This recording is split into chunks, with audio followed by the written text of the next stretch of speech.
Welcome to Ishigaki. We're at the main commercial island of the Yaeyama group, a subgroup of islands that's part of Okinawa, which is the tropical paradise of Japan. The island is particularly famous for its crystal clear waters and beautiful beaches.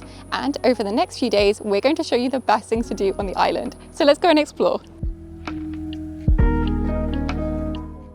Ishigaki isn't huge, but by far the best way to get around is by car. You can take the bus, but there's only a few per day. You can also alternatively rent a scooter, but I definitely prefer the car option because then we get to go where we want, and also we're covered because it frequently rains here. We've also found that most cars on the island are Japanese style ones, and so this is most likely what you'll get if you rent a small car here in Japan. This is a Toyota Roomy, and I would say it's quite roomy inside.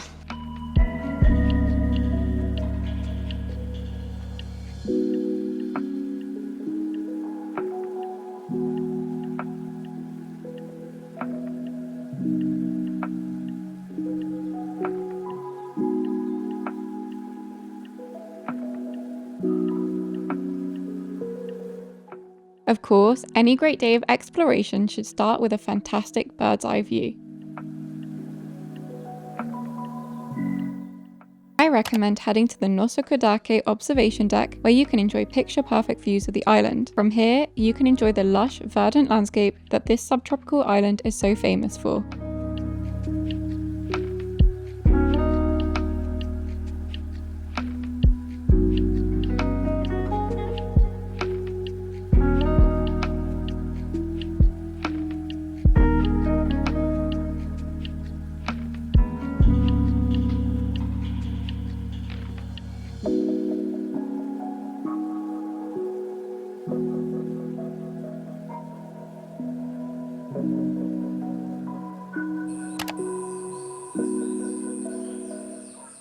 This is the entrance to Saku Shrine, which is a Shinto shrine on the island. It's really quiet and peaceful here. There's a few goats and we're surrounded by the sound of cicadas.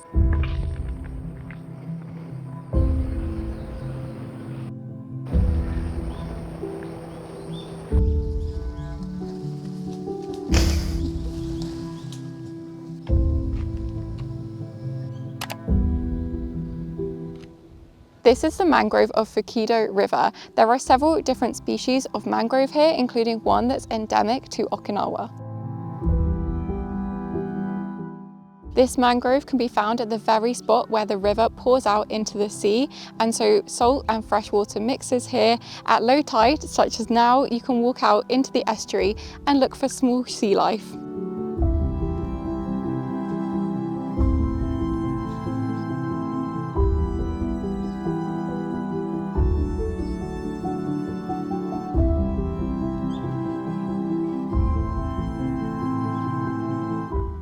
And if you love water sports, this is a popular spot on the island to go kayaking.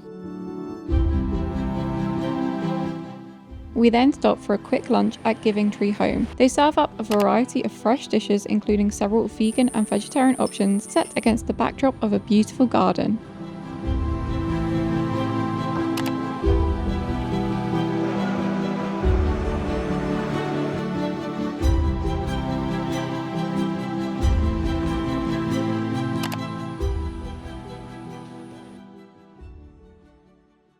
This is the Iumasaichi Cave, and it's a stalactite cave that you have to pay to enter. It's quite pricey at 1,200 yen, but then you can go through and visit two beaches, including one beach which is recognized as a power spot. Also, apparently we have to walk through water, and so we've traded our shoes for these flip-flops. Also quite funny, they didn't have shoes big enough for Antoine, so he'll just have to manage with these Crocs. Let's go and explore.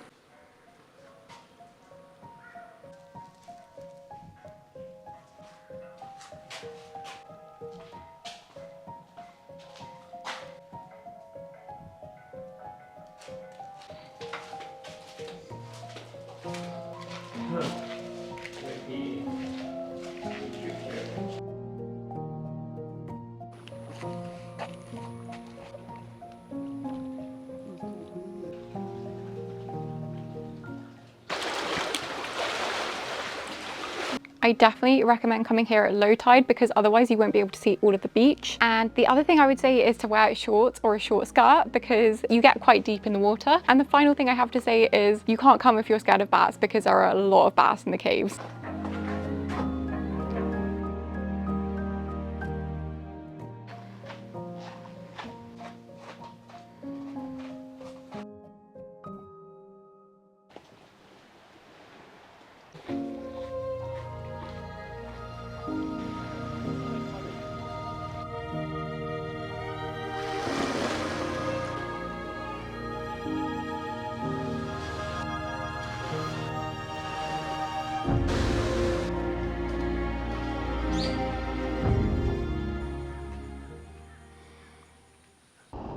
Oh look, it's a quad bike tour.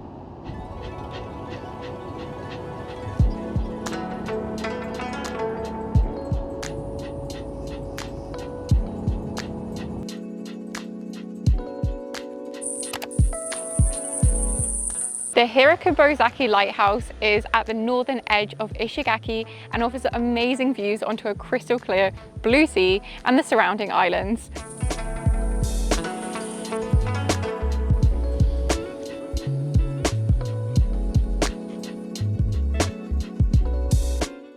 From here, you can spy the coral reefs that Okinawa is so famous for. Indeed, more than 200 of the world's 800 coral species can be found in the sea surrounding the islands of Okinawa.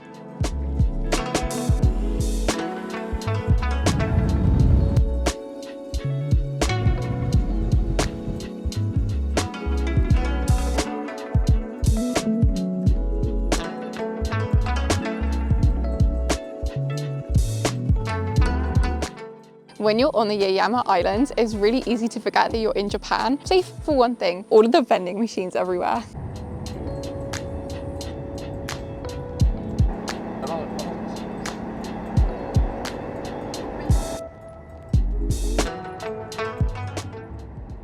Hirano Beach is a short drive away from the lighthouse, but isn't necessarily one I would go out of your way to see.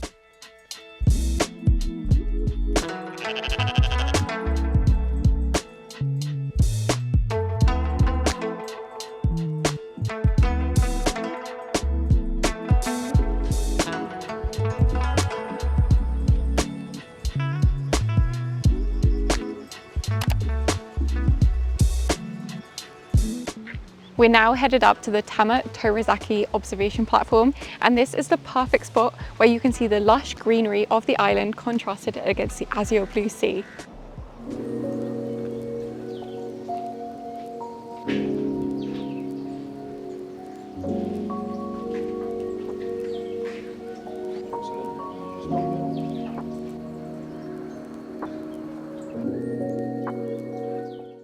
When it comes to accommodation, you're pretty spoilt for choice. We opted for a resort in the southwest of the island, which gave us easy access to the port and therefore day trips to the smaller surrounding islands.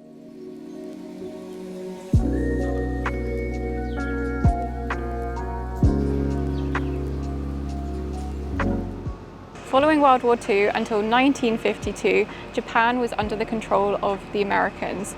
This situation was actually in place until 1972 in Okinawa.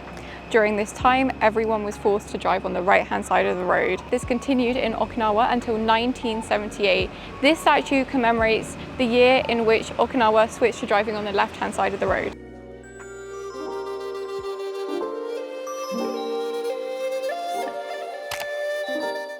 It's day 2 of our time on Ishigaki, and we're at Yaki Kobo Shisa Farm. This area is full of amazing sculptures and is completely free to visit. They're hand-painted Shisa sculptures. Now, Shisa usually come in pairs, and they're the guardian lions of Okinawa. You can usually find them on the rooftops of homes, but here they're larger than life sculptures.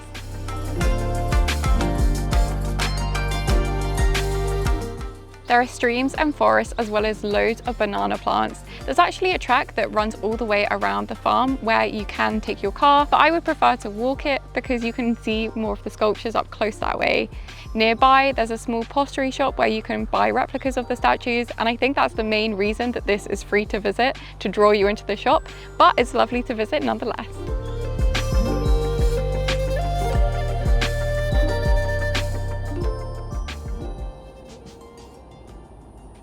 We've just parked our car in this super narrow spot in order to reach some beautiful falls, which are just down this very narrow hidden path.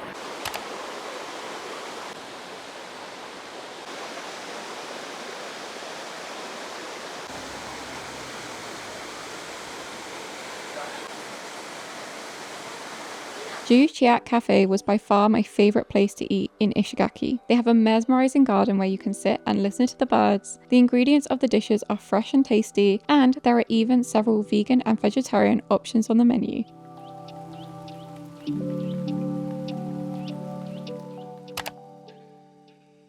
Kakadu Bay is famed for its turquoise waters and white sand. It's also full of dense vegetation, and in the bay itself, they make cultured black pearls.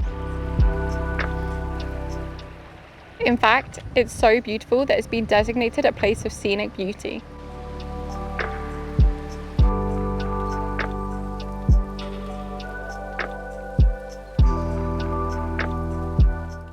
This spot was actually recommended to us by the cafe owner and is a lovely, secluded part of the island where you can enjoy views of Hiroaki Island.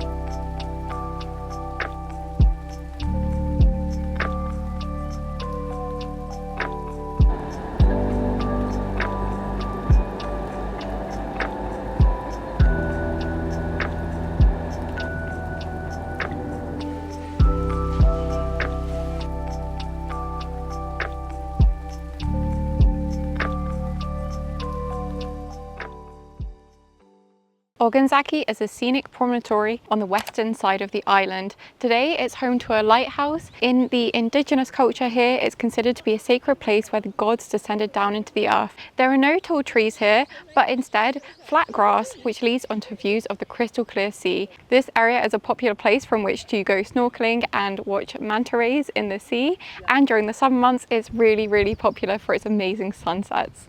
In the springtime there's lots of Easter lilies here.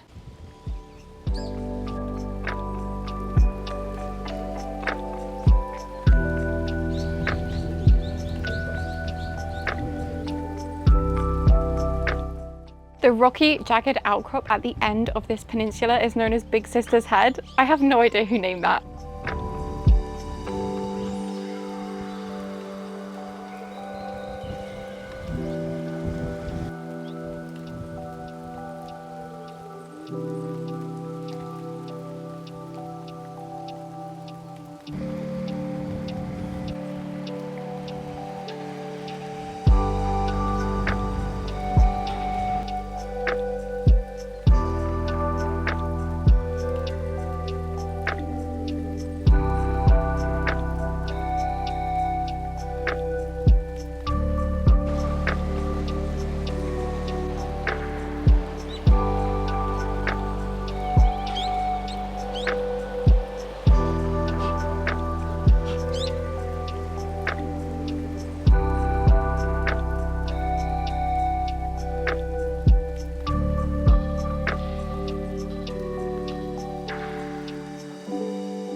Thank you so much for watching, and don't forget to like and subscribe for more travel content. See you next time!